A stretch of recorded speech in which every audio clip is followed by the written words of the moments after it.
రాష్ట్రంలో పెట్టుబడులే లక్ష్యంగా నారా లోకేష్ గారి పర్యటన దక్షిణ కొరియాలో సాగుతుంది. మనందరికీ తెలిసిందే.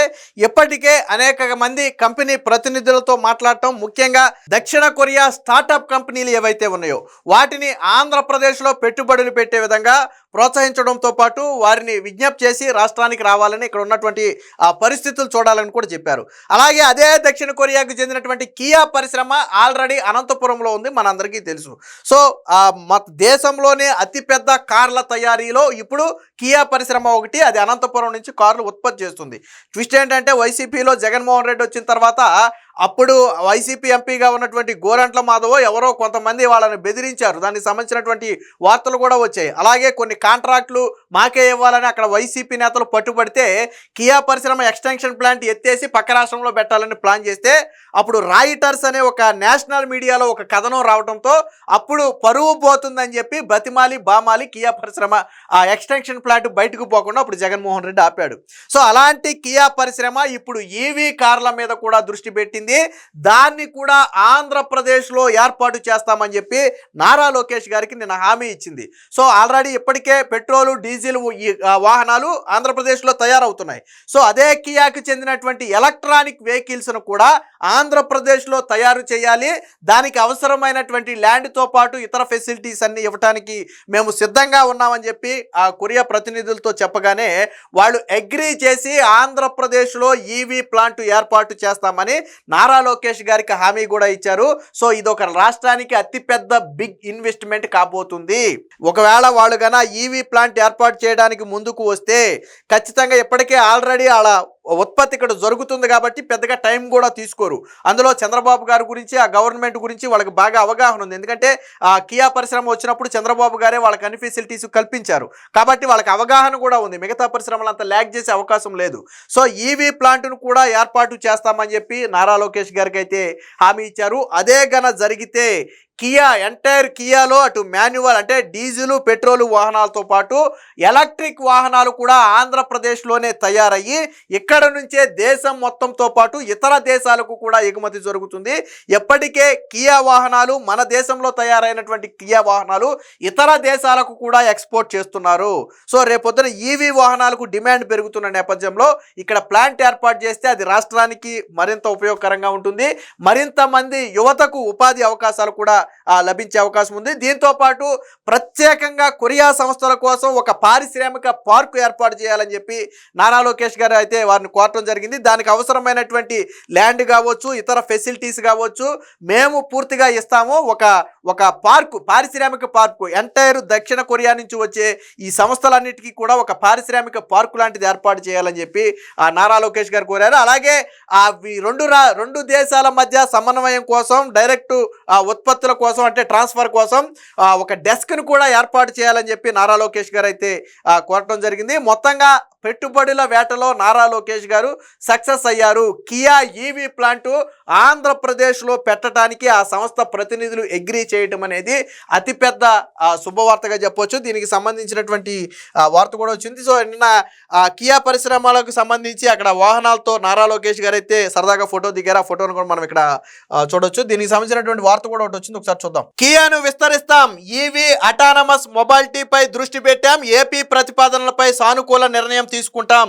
లోకేష్ కు కియా ఉన్నత స్థాయి బృందం హామీ. దక్షిణ కొరియాలో పారిశ్రామికవేత్తలతో మంత్రి భేటీ. పెట్టుబడులకు ఏపీ కొరియా డెస్క్ ఏర్పాటు చేయాలి. పారిశ్రామికవేత్తలకు 3S అనేది ఒక రక్షణ కవచం. అంటే స్పీడు, స్టెబిలిటీ, సర్వీస్, ఈ మూడు కూడా ఆంధ్రప్రదేశ్ లో మీకు ఒక రక్షణ కవచంగా ఉంటాయి. పారిశ్రామికవేత్తలకు కావాల్సిందే ఈ మూడు అని చెప్పి నారా లోకేష్ గారు చెప్పారు. నైపుణ్యాభివృద్ధి, సాంస్కృతిక బంధానికి కూడా పెద్దపీట. కొరియన్ కంపెనీల్లో ఉద్యోగాలకు యువతను సిద్ధం చేస్తాం, డీప్ టెక్ ఫోర్స్ గా తీర్చిదిద్దుతాం. దక్షిణ కొరియా మంత్రులతో లోకేష్ అయితే భేటీ. అంటే మీకు కావాల్సినటువంటి వర్క్ ఫోర్స్ ను కూడా మీ పనికి అనుగుణంగా మీకు కావాల్సినటువంటి స్కిల్స్ ఉన్నటువంటి యువతను కూడా మేము రెడీగా ఉంచుతామని చెప్పి నారా లోకేష్ గారు అయితే చెప్పడం జరిగింది. ఆంధ్రప్రదేశ్ కు పెట్టుబడులు రాబట్టే లక్ష్యంతో దక్షిణ కొరియాలో పర్యటిస్తున్న మంత్రి లోకేష్ పారిశ్రామికవేత్తలతో వరుస భేటీలు నిర్వహిస్తున్నారు. దిగ్గజ కంపెనీ ప్రతినిధులను కలిసి రాష్ట్రంలో పెట్టుబడులకు ఉన్న అవకాశాలను ప్రభుత్వం కల్పిస్తుంది కల్పిస్తున్న సదుపాయాలను వివరిస్తున్నారు. అక్కడ మంత్రులతోనూ ఆయన సమావేశమయ్యారు. ఏపీ కొరియా మధ్య వ్యాపార సంబంధాలు పెరిగేందుకు చర్యలు తీసుకోవాలని కోరారు. ఈ పర్యటనలో భాగంగా గురువారం ఆయన కియా మోటార్స్ ఎగ్జిక్యూటివ్ వైస్ ప్రెసిడెంట్తో సమావేశమయ్యారు. ఈ సందర్భంగానే ఎలక్ట్రిక్ ప్లాంట్ను ఆంధ్రప్రదేశ్లో ఏర్పాటు చేయాలని కోరగా ఆయన సానుకూలంగా స్పందించి వెంటనే పరిశీలిస్తామన్నారు. బట్ ప్లాంట్ ఏర్పాటు అవుతుందనే నమ్మకం బలంగా ఉంది. ఎందుకంటే ఇప్పటికే కియా తన ఉత్పత్తిని ఇక్కడ ప్రారంభించింది కాబట్టి ఈవీ ప్లాంట్ ప్రారంభించడానికి పెద్దగా ఆటంకాలు ఉండకపోవచ్చు. దీంతో పాటు రెండు దేశాల మధ్య సాంస్కృతిక బంధానికి కూడా పెద్దపీట వేయాలని చెప్పి నారా లోకేష్ గారు అయితే కోరారు. దీనికి సంబంధించిన మరొక వార్త కూడా చూద్దాం. ప్రత్యేకంగా డిజైన్ చేసిన ప్లాట్ఫామ్ బియాండ్ వెహికల్స్ అయితే నారా లోకేష్ గారు అయితే పరిశీలించారు. హైబ్రిడ్ వాహనాల తయారీ కేంద్రాన్ని కూడా ఏర్పాటు చేసి రాష్ట్రంలో సంస్థ కార్యకలాపాలు మరింత విస్తరించాలని కోరారు. అంతర్జాతీయ మార్కెట్లకు సులభంగా ఎగుమతి చేసేందుకు విశాఖ పోర్టు సమీపంలో ఒక complete knockout down assembling export సెంటర్ను కూడా ఏర్పాటు చేయాలని కోరారు. అంటే ఇక్కడ తయారైనటువంటి ఈ ప్రొడక్ట్ని కార్లను ఇతర దేశాలకు సులభంగా ఎగుమతి చేయాలంటే రవాణా మార్గం ఒకటే, మనకి జల రవాణా అనేది కీలకమైంది. సో కాబట్టి విశాఖలో ఒక పోర్టు లాంటిది కూడా ఏర్పాటు చేయాలని, ఎక్స్పోర్ట్ సెంటర్ను కూడా ఏర్పాటు చేయాలని చెప్పి నారా లోకేష్ గారు అయితే కోరారు. ఇక నాలెడ్జ్ హబ్గా ఏపీ, సో ఆంధ్రప్రదేశ్ ఒక లక్ష్యంతో పనిచేస్తుంది. ఏపీని ఒక నాలెడ్జ్ హబ్గా తీర్చిదిద్దాలి. అలాగే రాబోయే 5 ఏళ్లలో 20 లక్షల మంది యువతకు ఉపాధి కల్పించాలి. సో ఆ లక్ష్యంతో మేము పనిచేస్తున్నాం.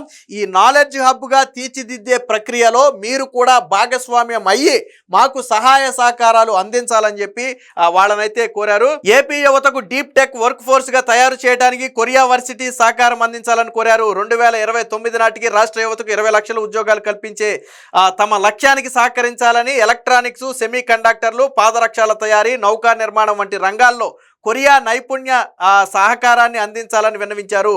స్టూడెంట్ ఫ్యాకల్టీ ఎక్స్చేంజ్ ప్రోగ్రాములు, కరిక్యులం డెవలప్మెంట్ కోసం ఏపీ కొరియా వర్సిటీలను అనుబంధం చేయాలన్నారు. ఎలక్ట్రానిక్స్, సెమీ కండక్టర్లు, నౌకా నిర్మాణ వ్యవస్థలు, AI, quantum computing, fibre, cyber security, clean tech, health tech రంగాల్లో సాంకేతికతను బదలాయించేందుకు ముందుకు రావాలన్నారు. అంటే లోకేష్ గారు చెప్పింది ఒకటే, మీరు పెట్టుబడులు పెట్టడమే కాదు, మీ దగ్గర ఉన్నటువంటి కొన్ని టెక్నాలజీను మాతో పంచుకోండి. మీ యూనివర్సిటీలను మా యూనివర్సిటీలతో అనుసంధానం చేసి మాకు కొంచెం సహకరించండి. ఇక్కడ ఉన్నటువంటి యువతను కూడా వర్క్ ఫోర్స్గా తీర్చిదిద్దడానికి అక్కడ ఉన్నటువంటి యూనివర్సిటీల సహాయ సహకారాలతో పాటు టెక్నాలజీ సహాయ సహకారాలు అందించాలని చెప్పి నారా లోకేష్ అయితే కోరటం జరిగింది. సో రాష్ట్రంలో డిస్ప్లే పరికరాల యూనిట్, సెమీ కండక్టర్లు, ఓఎల్ఈడి అలాగే ఇతర పరికరాల్లో ప్రఖ్యాతి సంస్థ అయినటువంటి సునిక్ సిస్టమ్ రాష్ట్రంలో తయారీ యూనిట్ స్థాపించేందుకు సిద్ధం చేసింది. ఈ సంస్థ సీఈఓతో నారా లోకేష్ గారు అయితే భేటీ అయ్యారు. శ్రీ సిటీలో సునిక్ సిస్టమ్ డిస్ప్లే పరికరాల తయారీ యూనిట్ ఏర్పాటు చేయాలని ఈ సందర్భంగా కోరారు. జాయింట్ వెంచర్కు సహకారం అందిస్తామని ఇండియా సెమీ కండక్టర్ మిషన్ 2.0తో పాటు AP semi conductor display ప్యాబ్ policy కింద ప్రోత్సాహకాలు కూడా అందిస్తామని చెప్పి ఆ సంస్థ ప్రతినిధులతో కూడా కోరారు. ఇప్పటికే ఎల్జీ కావచ్చు, శాంసంగ్ కావచ్చు, హుందాయ్ కావచ్చు, ఇలాంటి ప్రఖ్యాత సంస్థలతో ఆల్రెడీ నిన్న భేటీ అయ్యారు నారా లోకేష్ గారు. దాని గురించి కూడా మనం మాట్లాడుకున్నాం. అంటే మొత్తంగా ప్రముఖ దిగ్గజ కంపెనీలన్నిటినీ కూడా ఆంధ్రప్రదేశ్ తీసుకువచ్చే ప్రయత్నం జరుగుతుంది.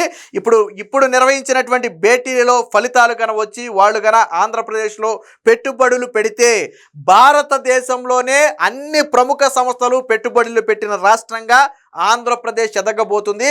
ఇప్పటికే దేశంలో ఎక్కడా పెట్టుబడి పెట్టని గూగుల్ లాంటి డేటా సెంటర్లు ఆంధ్రప్రదేశ్కు వచ్చాయి. సో అది ఆంధ్రప్రదేశ్ గొప్పతనం. అలాగే క్వాంటమ్ వ్యాలీ, దేశంలో ఇప్పటి వరకు ఎక్కడా కూడా దీని మీద చర్చ జరగకముందే ఆంధ్రప్రదేశ్ను క్వాంటమ్ హబ్గా మార్చే ప్రయత్నం జరుగుతుంది. ఈ డిసెంబర్ నాటికి దాని తొలి ఉత్పత్తి కూడా వస్తుందని చెప్పి తొలి రిజల్ట్ కూడా వస్తుందని చెప్పి చంద్రబాబు గారు ఇప్పటికే ప్రకటించారు. అలాగే కేంద్ర ప్రభుత్వం నుంచి కూడా పూర్తి స్థాయి సహాయ సహకారాలు అందుతున్నాయి. మరో పక్క అంతర్జాతీయ కంపెనీలు శాంసంగ్ కావచ్చు, ఎల్జీ కావచ్చు, హుందాయ్ కావచ్చు, కియా కావచ్చు, ఇలాంటి కీలక కంపెనీలన్నీ కూడా ఆంధ్రప్రదేశ్లో పెట్టుబడి పెట్టడానికి ముందుకు రాబోతున్నాయి.